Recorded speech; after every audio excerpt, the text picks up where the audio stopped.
From Kansas State University, this is Agriculture Today. I'm Jeff Wickman. In this week's grain market update, K-State grain market economist Dan O'Brien says we're experiencing a bull market that hasn't been seen since 2012, and he thinks soybean prices can go higher. We'll get Dan's report in just a moment. Then Kansas Agriculture and Rural Leadership Program President Jill Zimmerman has an overview of the KARL program, explaining how it's been helping to build leaders for 3 decades, even during a pandemic. And K-State climatologist Mary Knapp says the drought is worsening across Kansas and that there's a hard freeze and possibly snow in the upcoming forecast. It's all just ahead on Agriculture Today over the K-State Radio Network.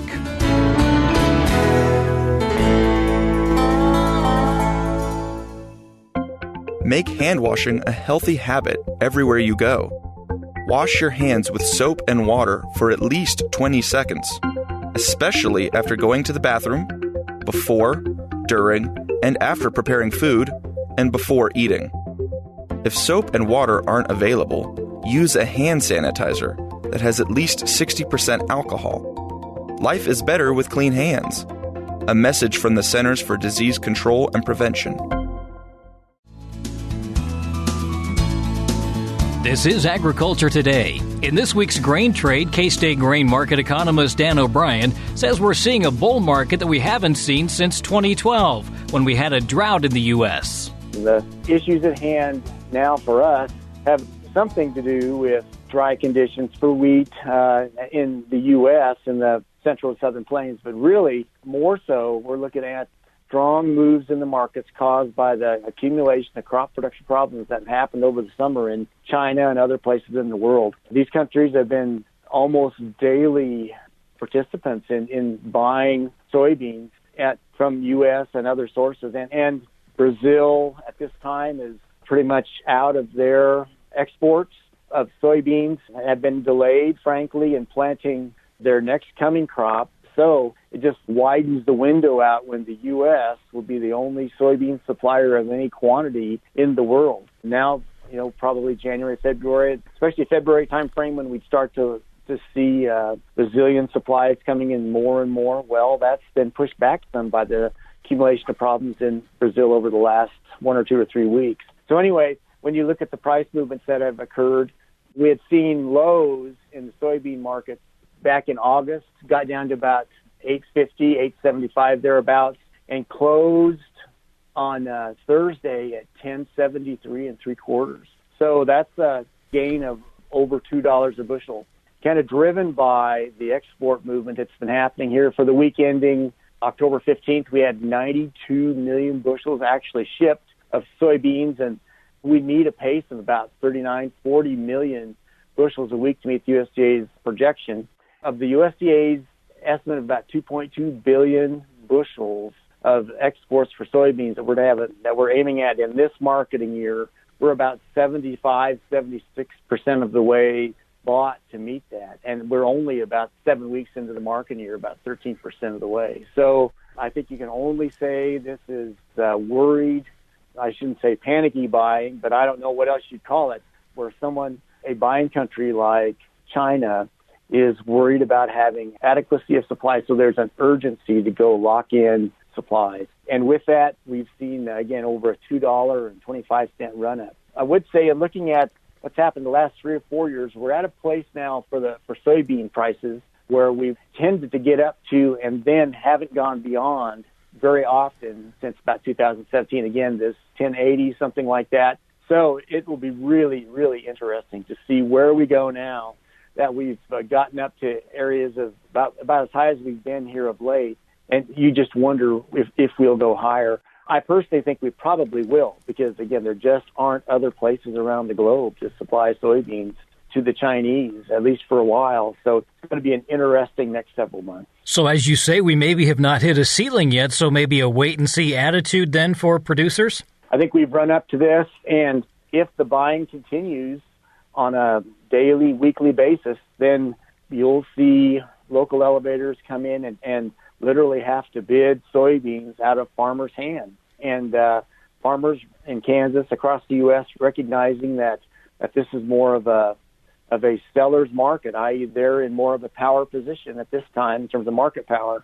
They will probably be motivated to wait and let the market come to them and to drive prices higher to the higher side. I would say with regard to that, when you look at the basis bids for soybeans in Kansas and Salina, we have about a 50 cent under soybean basis bid, and that is the most narrow bid for soybeans that we've had since at least 2016, and this is at harvest. Fair amount of supplies around for soybeans, and we have the strongest basis bid we've seen for years. That's indicative of there being a, quote, seller's market and local grain elevator facilities offering strong bids to try to entice sales from Kansas farmers. What about in terms of wheat? What are we seeing in response there? Wheat is an odd critter. We have dry conditions in the world, but they're not, and we have some of them, and lots of concerns about extreme dryness and how our winter wheat crop in Kansas and in these other central and southern plains states, how that crop will come through the winter, again, with the dry conditions that we have, et cetera. So we have our own dry conditions here. That's helping to contribute to stronger prices. But the even bigger issue has to do with prolonged, serious, debilitating drought affecting the establishment of the wheat crop over in Russia and in parts of Ukraine. And if you look at the soil moisture maps internationally, France, Germany, pretty dry, Western Australia, dry.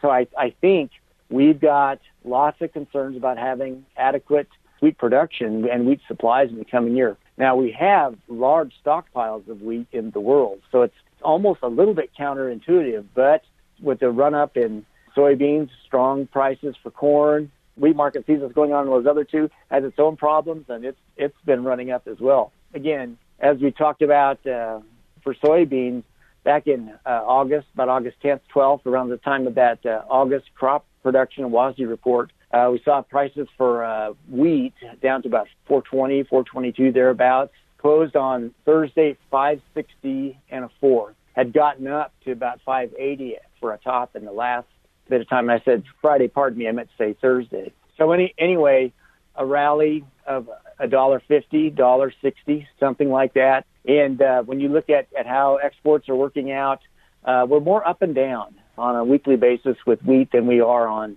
soybeans and for corn. But here we are at 20 weeks into this marketing year, about 39% of the way through. We've got about 58% of the USDA's forecast of 975 million bushels actually bought.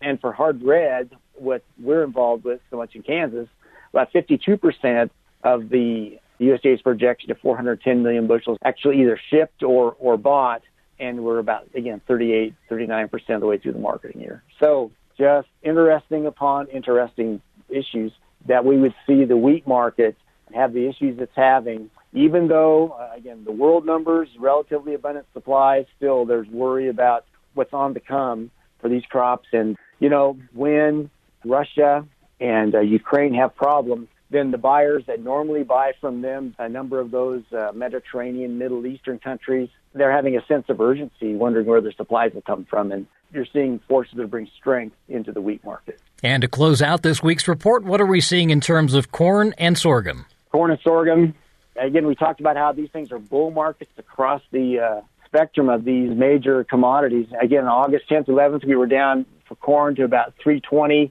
Closed on Thursday, $4.16, so about $1 higher.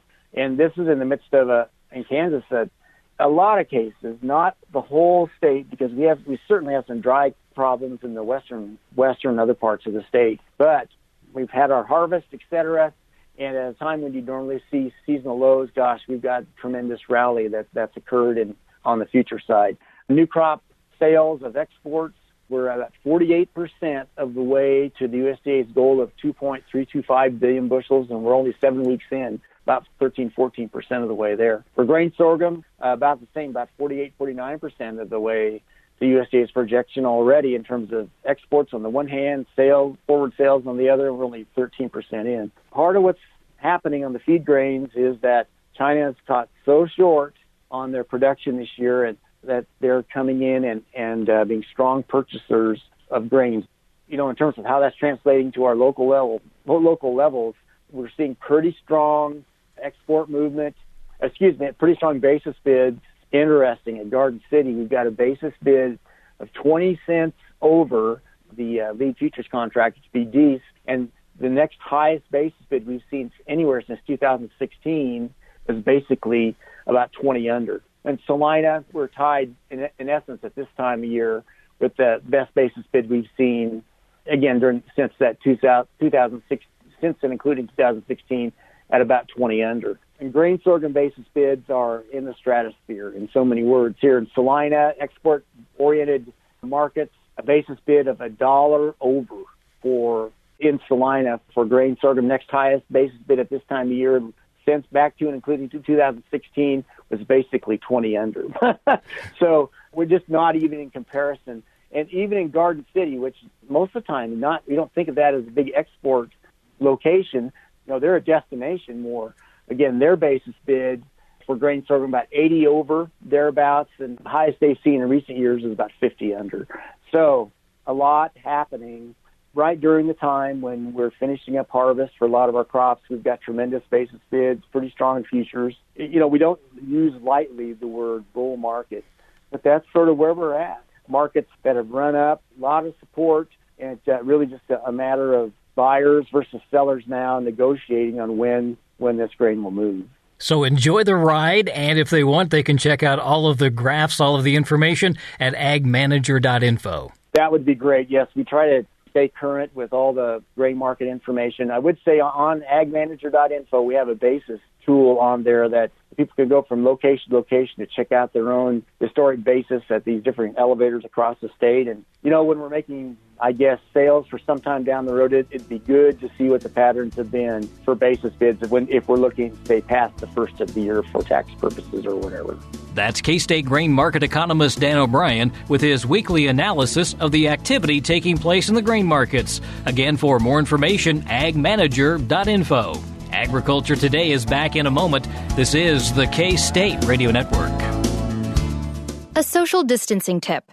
Putting distance between yourself and others is critical to slowing the spread of coronavirus. So here are ways to stay in contact without the physical contact part. Call, send a text, set up a video conference, post on social media, dedicate a song on the radio. If you have symptoms of fever, dry cough, and shortness of breath, call your healthcare provider before going to their office. For more info, visit coronavirus.gov. Let's all do our part, because we're all #AloneTogether. Brought to you by the Ad Council. You're listening to Agriculture Today over the K-State Radio Network. KARL, the Kansas Agriculture and Rural Leadership Program, has a decades-long history of identifying, preparing, and connecting leaders to spark action and positively impact Kansas agriculture and rural communities through a 2-year leadership program.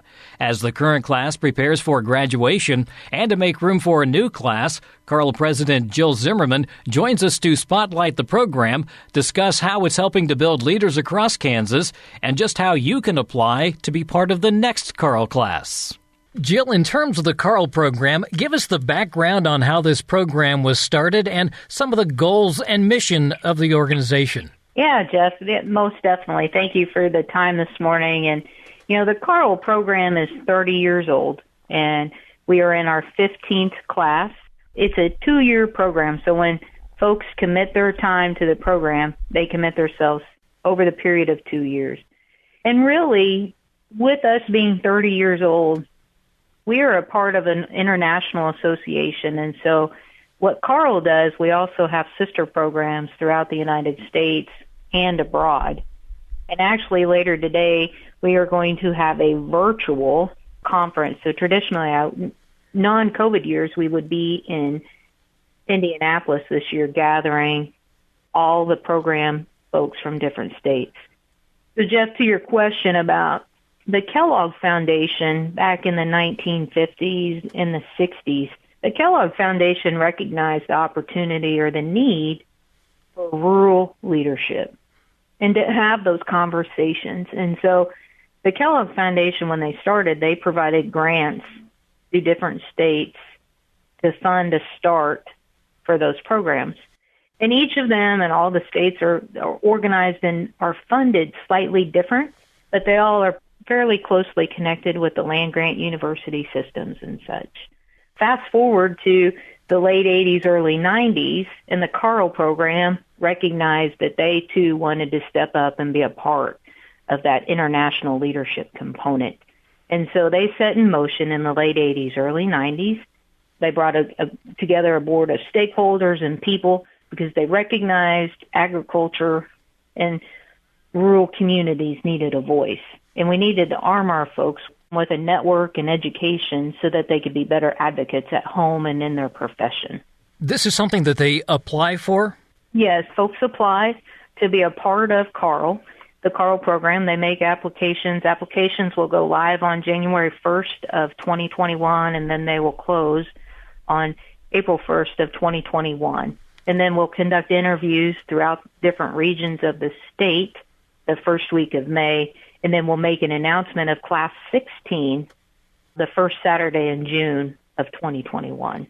You're able to take up to 30 individuals in each class, so this is something that I guess that application better be good, huh? Yeah, so we do. And, Jeff, that's the beauty of one of the beauties, I think, of the KARL program is that we can take up to 30 folks. And these people come from all across Kansas, from different fields of study, different careers and backgrounds. And so it's really a rich class and it's a rich experience because they get to create a network of relationships with people that they may not otherwise have the opportunity to do. So it's fun and it's inspiring to get to know these people and to see how they come together. So the current class, Class 15, I'm excited that they have the opportunity to, they started there in 2019, they'll finish in 2021. But what a unique opportunity for them to experience KARL as a network, to experience COVID through the KARL program. And so I really think it offers some uniqueness to their experience. But yes, they do make application and a commitment of over 3 years, but it's really 2 years. Talk a little bit about some of the challenges that this current class has faced because of COVID-19. Sure. So, challenges that this class has faced, fortunately, we haven't had to make many adjustments to their class schedule as of yet. We are set to travel. Each class has the experience to travel to some Fortune 500 company that's involved with agriculture. And so in a couple of weeks, we were set to go to Burlington Northern Santa Fe in Fort Worth, Texas. Now, we've had to push that one a little bit further out, just because of the ability. The campus at Burlington Northern Santa Fe isn't open at this time, and so we have had to push that. So we're making modifications to our schedules and a few things like that. But I'll also offer, Jeff, that it has offered some new opportunities for this current class. And we're making some changes to our curriculum that are going to make us better and stronger. What are some of those changes? We're doing some online things that are in addition to what they normally would have had. We will see some different things in different communities because some places may not be offering a tour. So this year, the class will have the opportunity to experience Humboldt, Kansas. Never before has KARL went to Humboldt, and I think that Humboldt has a great story about what they've been able to do to revitalize that rural community. And we've got some great partners in that area, and so it's going to make for a really unique experience as they head on deeper into southeast Kansas. And so we're really looking forward to that opportunity. How does the learning process work? Is this something that you do a lot of hands-on activities? They do things on their own? How does all of that work? I would say, Jeff, all of the above is true, what you just said, and then some. We have some prepared presentations. We have some tours. We have think tanks. We have conversations, presentations. As adult learners, we all learn differently. And so we try to keep the style of learning to be varied, and so that it's appealing to different folks. So it's a little bit of everything. That's a good point because you have people who are on the younger end of the spectrum and people who are on the older end of the spectrum. Which I think, too, makes the KARL program unique, Jeff, and that folks, when we talked about the application process, folks are in the range of 25 to 55. That has strengthened this current class when you have folks that are early in their career, and then you have folks in their that are later in their career, and they're willing to make that investment, not only in themselves, but to make that investment in the current class. And it's outstanding to see how that works. And I think those young people in the current class stand to benefit a lot from a mentorship relationship. But equally, though, the folks on the other end of the spectrum, they benefit as well. And so it's been really cool to watch that. That's probably another important aspect of this program is the fact that you have so many alumni that are also able to help the new class. Correct. We have over 440 alumni scattered throughout the state of Kansas. We come from 101 counties in the state of those 100. And so those alumni care and they want to give back.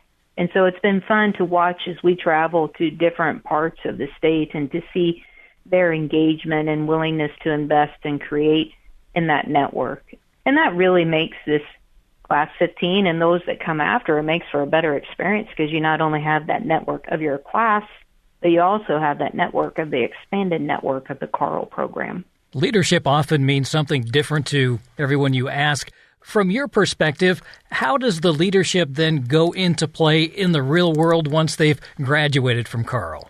You know, Jeff, that's a tough question because I like to think of we all know leaders. You know, we've just launched a new campaign, Legendary Leadership. Legendary leaders, we all know them because we are them, and then we know those folks.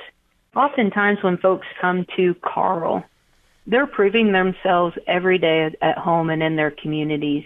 What the KARL program does is we just create a series of networks, relationships, and they have the ability to collaborate together, to share new ideas, and to become better. But you also hear people share stories and testimonials about how it's caused them to pause and to look at things in their own communities differently and to take an active role in things that maybe they hadn't done before. And so it's really fun to see that, but it's fun to see the increased engagement and how it inspires people at the conclusion of their 2-year experience and they become fellows of the program, how that fellowship really stirs something inside of them to be more active. That different perspective really does mean a lot as you take it back to your local communities. Yes, you said that very well. If someone is interested in learning more about the KARL program, how can they do that? A couple different ways, Jeff. You can reach out to us on the World Wide Web, and that's karlprogram.com. You can email us at karl@ksu.edu. Either one of those will be quick to respond. And as you say, you're looking for the next class. Most definitely. And we're excited about the opportunity and excited about what the future holds for the KARL program. That's Kansas Agriculture and Rural Leadership Program President Jill Zimmerman with an overview of the KARL program. Again, for more information or to apply for the next class, visit karlprogram.com. That's karlprogram.com. And still to come on Agriculture Today, agricultural news, as well as this week's agricultural weather outlook with state climatologist Mary Knapp. This is the K-State Radio Network. Have you ever thought about where your food comes from? If you're thinking the grocery store, think again. Facts show that the American farmer feeds more than 129 people. They are continually increasing and improving their operations. A wide variety of crops and livestock are grown in Kansas as well as the United States, providing food to your dinner plate. Next time you see a farmer or rancher, thank them. For more information, contact K-State Research and Extension. Welcome back, and thanks for joining us on Agriculture Today. I'm Jeff Wickman. In today's agricultural news, some states have seen acreage burned by wildfires this year, surpassing records. USDA's Stephanie Ho has more with USDA meteorologist Brad Rippey. For some states, this has been a record-breaking wildfire year. It's been a remarkable season to see not only California's largest wildfire on record by far, with more than 1 million acres burned in the August complex. USDA meteorologist Brad Rippey also points to the Cameron Peak fire in Colorado. And it has become the largest wildfire in Colorado state history. It actually breaks a record that was set earlier this season. A fire in western Colorado had become the largest fire in state history, so that record did not last very long. He notes that the fire season in Alaska has been relatively quiet this year. Alaska has contributed only about 180,000 acres to that total. Alaska's record is more than 6 million acres, set back in 2004. Meanwhile, favorable weather conditions are on the way for Colorado, but he says the fire season in California is not yet over. This is Stephanie Ho for the U.S. Department of Agriculture in Washington, D.C. While the topic of product labeling has become a talking point in the beef industry again, in part because of the beef production disruptions caused by the pandemic, the economic costs and returns of beef labeling is a well-studied subject, and a Kansas State University livestock economist was recently invited to speak on it. Glenn Tonzer says one aspect of labeling that's generating renewed interest is country of origin labeling, which at one time was mandatory but is no longer. There's renewed interest in bringing back MCOOL. For some, that never went away, but the pandemic has reinforced that in certain circles. So I was simply trying to highlight the economic research that I and others have done on the topic to kind of remind us of what's been done, what's the history, what the net economic research to date was on it, and just basically remind them that there's an ever-going evolution of labeling, right? How we produce beef changes, how we label it changes, what consumers want to know changes.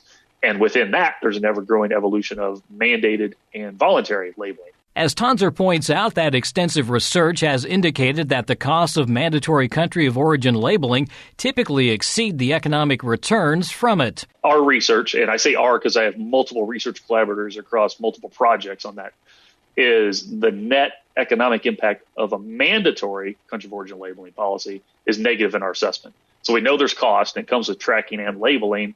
That applies to all covered products. You need a consumer demand boost to offset that for there to be a net positive benefit cost. And we don't find evidence of that net gain because there's not evidence of demand strength to offset those costs. That's the punchline of our past work. There's always room to reevaluate that. And there's certainly room for voluntary labeling of certain products to certain consumers. And I don't ever speak against that. I'm all for voluntary efforts in niche markets and new brands, and there's room for those opportunities. But my word of caution is mandating makes all products go through a system. Mandating imposes cost on the entire system. And some products, and I always pick on beef tongue, but there's certain ones where you won't find an origin claim, I think for rational reasons, because the average person buying them isn't necessarily worried about the origin compared to price and other components of the decision. And I think we need to remember that. That's K-State livestock economist Glenn Tonzer. In other news, FFA members and supporters from across the country will log on to their smart devices next week to celebrate agricultural education and agriculture during the 93rd National FFA Convention and Expo. The event, which is traditionally the largest student convention in the country, will be held virtually this year, allowing even more people to participate in the event. Those who register for the virtual event can connect via Zoom through a member experience room and visit the expo hall, where businesses and colleges will be on hand to discuss various career pathways in agriculture. The convention wraps up with the election of the 2020-2021 National FFA Officer Team. For more information on the event, go to convention.ffa.org. And finally, in agricultural news, Marcia Boswell has more on a scholarship recipient that plans to major in agronomy and animal sciences at Fort Hays State University. It's in this week's Sweet Scoop. Kason Leaps has a passion for agriculture and the drive to inform consumers about what farmers and ranchers do. This led to him being chosen as the recipient of the 2020 Herb Clutter Memorial Scholarship. Leaps, a fourth-generation farmer, will receive $1,000 per year as he attends Fort Hays State University, majoring in agriculture and taking classes in both agronomy and animal science. He said, "We need more informed people because we are losing more and more farms every year. Consumers need to know how much we do and how little we make." Leaps graduated from Medicine Lodge High School, ranking first in his class in the spring of 2020. He grew up on his family farm, where they farm roughly 2,000 acres and run about 600 head of commercial cows. He says his goals in college are to learn how to more efficiently manage livestock and grow crops, so he can come home and apply what he's learned to take over the family farm and expand what they already have. Leaps said, "I need to say thank you to this foundation for providing this scholarship to farm kids like me. There are many reasons that I am choosing to pursue a career in agriculture. These have a lot to do with the way my parents raised me. They haven't told us how to live, but lived and let us watch them. They inspire not just me, but also my brother and sister to live in a way that is honorable and to be thankful for the blessings God has given us. The Herb Clutter Memorial Scholarship is for incoming freshmen from Kansas who are pursuing a degree in agriculture and attending a 2 or 4 year university or college. The Herb Clutter Memorial Scholarship was established through a fund in memory of Herbert W. Clutter, a farmer from Holcomb and the first president of the National Association of Wheat Growers, which was established in 1948. Clutter encouraged Kansas wheat farmers to organize as a strong unified voice, which led to the formation of the Kansas Association of Wheat Growers in 1952. He encouraged research and education and industrial uses of wheat, improved variety development, and methods to produce the best product at the lowest cost. Clutter's efforts led to the formation of the Kansas Wheat Commission by the Kansas legislature in 1957. Students applying for the scholarship must complete a 400 to 500 word essay discussing why they chose a career path in agriculture. In his essay, Leaps writes, "I can't think of a better way to be raised. Farming teaches you from an early age about work ethic, stewardship, honesty, and sacrifice. Farming is an honorable profession, and that's why I am choosing it." For more information about the Herb Clutter Scholarship, visit kswheat.com/clutter. For Kansas Wheat, I'm Marcia Boswell. And that's a look at today's agricultural news. Agriculture Today continues after the break. This is the K-State Radio Network. When you are in need of timely, reliable, and trusted information, K-State Research and Extension is here. Whether it's organizing people, information, or resources, they have the necessary tools. Community comes first for K-State Research and Extension. For more information and to connect with your county's extension agents, visit www.ksre.k-state.edu. You're listening to Agriculture Today over the K-State Radio Network. I'm Jeff Wickman. As usual, we end the week with a check of agricultural weather with K-State climatologist Mary Knapp.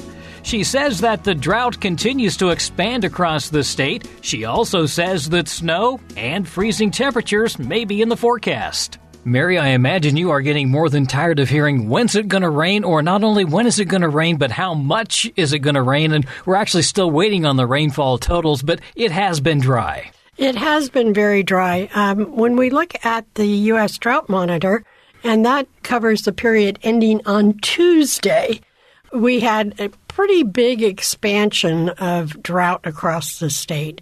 The entire state is at least abnormally dry. There was some addition of moderate drought in southeast and bordering south central Kansas. Last week they were just abnormally dry. Now they've gone down a little bit more. Out in the west, we had an expansion of the severe drought, the D2, and also a slight expansion of the extreme drought. It takes a lot of dryness to move into that extreme drought category, but every area of the state saw worsening conditions. Temperatures were pretty variable, I guess would be the best way of saying it. We went from highs in the 93-degree range at multiple locations in western Kansas to a low of 23 degrees in western Kansas. So again, quite a range of temperatures, and that was just through Tuesday. It doesn't account for the cold weather that we had with that front that came through last night. From an agricultural perspective, how is the dry conditions factoring in? Well, it depends upon where you are in your operations. If you're trying to get harvest accomplished, the dry weather has been very favorable for that. They've made very good progress on harvesting the corn and the soybeans. A little bit slower to get the sorghum out. It tends to stand better than the beans, so producers have concentrated on getting those soybeans out. Also, there's been some issues with dry down on the sorghum. The cooler than normal temperatures that have dominated October have kind of slowed that activity a little bit. On the other side of the coin, if you've got any fall-seeded crops, whether that be winter wheat, canola, or a cover crop, this lack of moisture has not been very favorable. Some producers got the wheat in very early because they were planning on using it as grazing as well as grain crop later. And that came up fairly well, but the lack of moisture for the last half of September and most of October has put strain on that. Anyone that tried to plant their wheat a little bit later were basically dusting it in. And so now we're racing to get enough moisture to get that germinated and get some roots established before we really swing into the winter cold. Well, we'd probably like to hear you say that the outlook is favorable for rain over the next couple of weeks, but I'm not sure that's the case. Well, not when you stretch it out to the next couple of weeks. The quantitative precip forecast that was issued Thursday morning favored generous moisture across the entire state. The northwest corner is the most lightly favored, and they're expecting to see as much as a half an inch. Move down to southeast Kansas, and that amount moves up to 2 inches or more, which would be very, very welcome. The only question is how much will we actually get and how widely spread will it be? We're still waiting for numbers from the Thursday night storm, but there are chances of moisture through the weekend and into midweek next week. Interestingly enough, the moisture coming in over the weekend and into Monday and Tuesday is very likely to come in the form of snow rather than rain. I'm assuming not massive amounts of snow if we get any at all? With the snowfall amounts, it's very difficult to tell because it'll be dependent upon when it switches from rain to snow and how much the ground temperatures maintain their warmth. Because if we've got warm ground temperatures, we could have the snow melt as quickly as it falls. But we are expecting very cold temperatures. We're looking for lows in the 23-degree range or maybe even colder. Again, the question will be how long does that persist and how intense is that cold? I'm assuming this is not the first freeze. We've had some earlier in the season.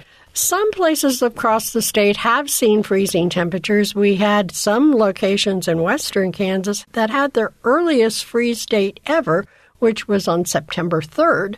But for a big portion of the state, probably about half of the state, we haven't hit freezing yet. And so this will be the first freeze for these areas. Here in Manhattan, we have not dropped down to 32 yet. So the plants that we have outdoors probably need to start moving those indoors? You would definitely want to move them indoors before this evening because this is when the cold is really supposed to get entrenched, and it is going to be very, very cold. The other thing producers and public in general will want to do is take care of your outdoor water outlets. So make sure you have drained those outdoor nozzles, removed your hoses, and in general, be prepared for a very hard freeze. And what then can we expect maybe for the November outlook as we look farther ahead? As we look farther ahead, the 8 to 14 day, which carries us through the first week in November, favors cooler than normal temperatures, although not as strongly as this most immediate forecast, but drier than normal conditions. And when we look at November as a whole, it favors warmer than normal conditions as well as drier than normal. Keep in mind, when we've had these high temperatures in the 60s, in October, that's cooler than normal. In November, that would be warmer than normal. So again, we may not see wide changes in our pattern, but overall, the month of November is expected to end up on the warm side. And if I remember right, when you say drier than normal in November, that means really dry because that's not a high moisture month. Right. As we move into the November, December, January timeframe, our average precipitation continues to decline. In the western part of the state, that's about 0.3 of an inch for a week. In the southeast, it's not so precipitous a drop, and you're looking at maybe an inch and a half in a week's time in November. And if people want more information, or if they want to find out about some of the archived histories, they can find that online. Right. They can check mesonet.ksu.edu for just how cold it got and how long it got on our freeze monitor page. And they can also look at climate.ksu.edu for historical and average conditions. That's K-State climatologist Mary Knapp with a look at Kansas agricultural weather. And that'll do it for this edition of Agriculture Today. Be sure to join us again on Monday when Eric is back. This is the K-State Radio Network.